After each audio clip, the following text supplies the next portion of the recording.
All right, welcome back. The last really quick thing to address, well, not the very last thing ever about forms, but the last in this section has to do with making inline forms.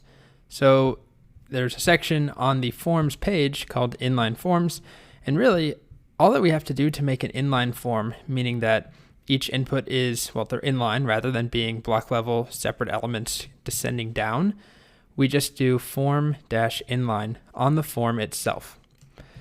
So I'm going to come over here. I have a new file, just like before. Open it up in live server. Whoops, I just stopped my live server. Exactly the opposite of what I meant to do. Here we go. I'm going to start by just making a single input. Let's maybe do an input group. How about that? So let's do input-group. And then in here, we'll do input group-prepend. And this first one will have a span with input, class equals input group text. And let's say that let's say we're doing the same thing with Font Awesome from before, which I still have included up here. So I'm going to do an icon. You can do you could just put any text you want. The point is about the inline form, but I'm going to do fa-user again. And then I leave that. And then on its own, that only gives me this part. I still have to make the input. So down here, I'll do input type equals text, and then form control. And for now, I'm not going to do the label just for time. Save. Okay, so here's my input. I should give it a placeholder and set that equal to username. Now I'm going to duplicate this whole thing, give myself a second one. This one I will make fa-key, which gives me a key icon, and I'm also going to change it to be password and change type to be password. And save.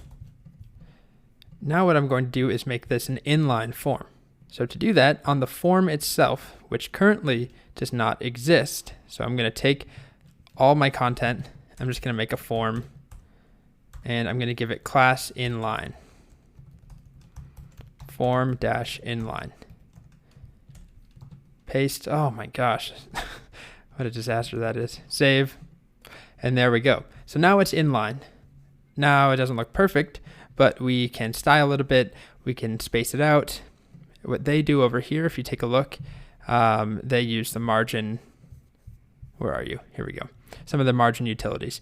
Margin bottom, margin right. So we can play around with that. I would give, rather than margin bottom, I think I would do margin right. Let's see what looks best. Let's just play around. So on the input group, we'll do margin right 2. Okay, it looks a little better. And then we could add a button in as well.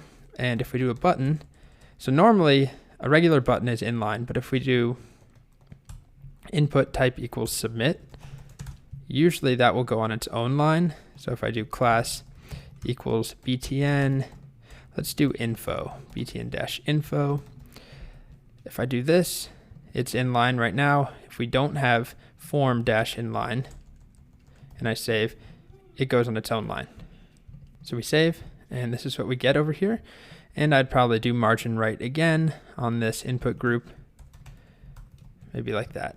And it looks okay, right? It's not centered, so that's something to discuss.